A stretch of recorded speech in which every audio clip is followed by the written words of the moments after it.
She was already inside, not hovering by the entrance or lingering in the driveway. No, she was deep in my garage, perched in her car's driver's seat, casually flipping down the visor to touch up her lipstick like it was her private vanity.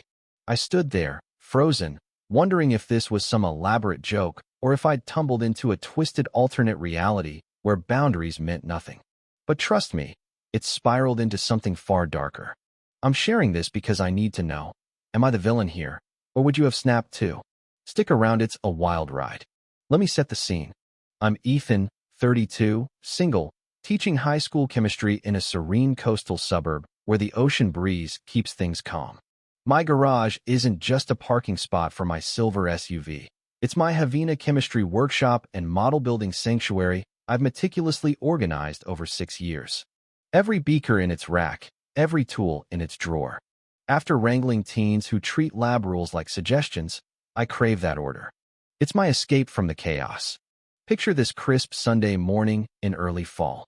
I was gearing up to tweak a reaction demo for Tuesday's class, buzzing with excitement. Click the opener, expecting my SUV gleaming quietly. Instead, my heart plummets. A sleek red luxury sedan squats in my space, devouring my workbench area. And there she was, this woman in the driver's seat, dabbing at her lips in the rear view like she owned the mirror. I blinked hard, thinking hallucination. Who invades a stranger's garage like that? Logic kicked and I am a science guy. I whipped out my phone, pulling up the security cams I'd installed after a rash of thefts. Crystal clear, around 11 a.m., this polished brunette in a crisp gray Sutex suiting, I'm the boss, glides her car right in. She lingers for 4 minutes. Lipstick, hair fluff, watch check.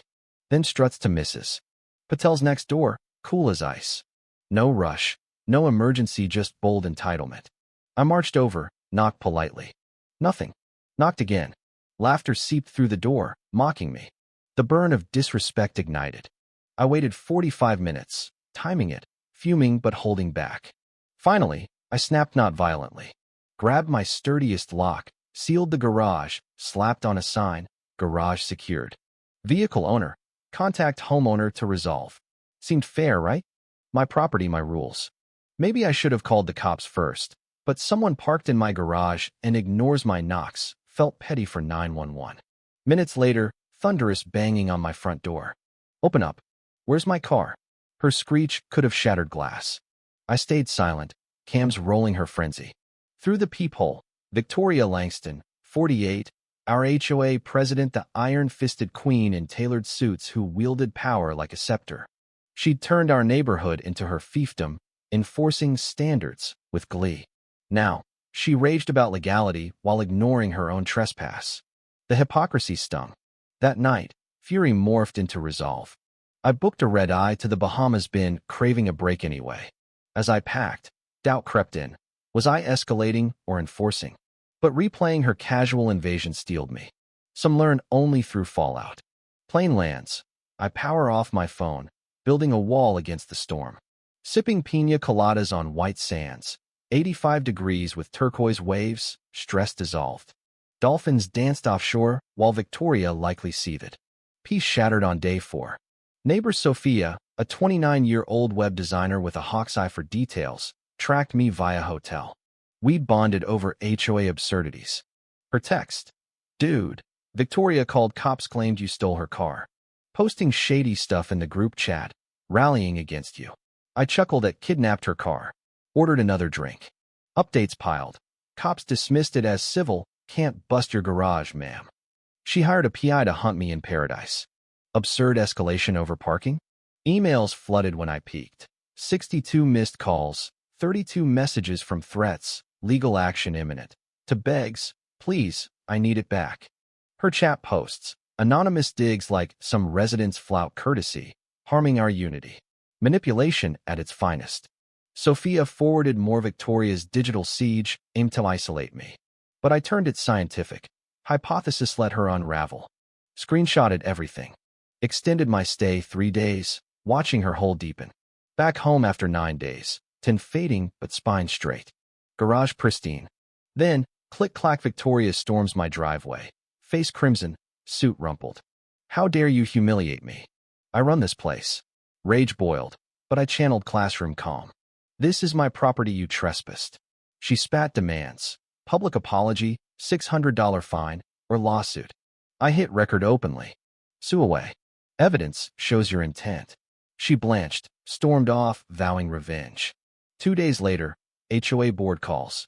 Heard you trapped a car? Victoria's spin painted me monster. Then, emergency meeting email. Addressing resident misconduct disrupting harmony. My gut twisted this was war. I rallied allies. Harold, 67, retired superintendent down the street. She fined me $250 for fence height exact code, but I skipped her barbecue. Rebecca, 42, ER nurse across, forced me to redo my deck stained to vibrant despite prior approval.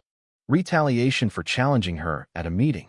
We unearthed patterns, favoritism for sycophants, vendettas via fines. Links to urban legal advisors, a firm coaching aggressive enforcement, pushing folks towards sales.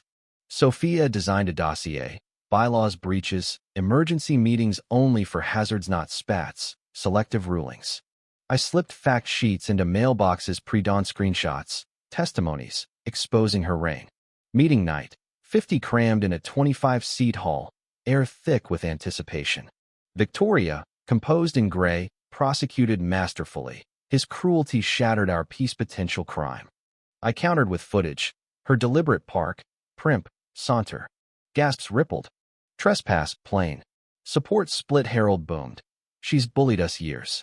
Ethan's defending rights. Rebecca nodded. Then, Victoria's tear, one perfect drop. My father's in ICU. Partners laid off, life's crumbling. I aired in panic. Sympathy surged. Facts blurred. We all falter, someone murmured. Tide turned, I felt villainous. Sophia whispered. Urban advisors contract not Victoria's name, but exec Ryan Fletcher's.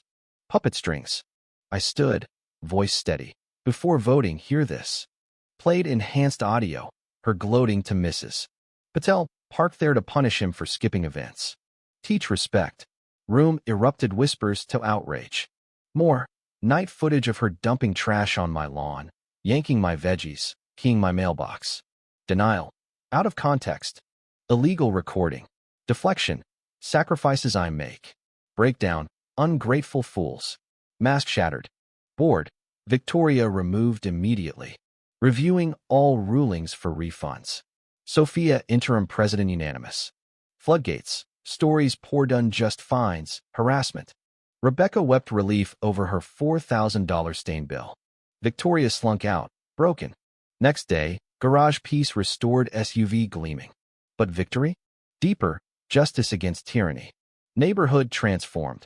Transparent votes. Fair audits, thousands refunded. Victoria? Pariah.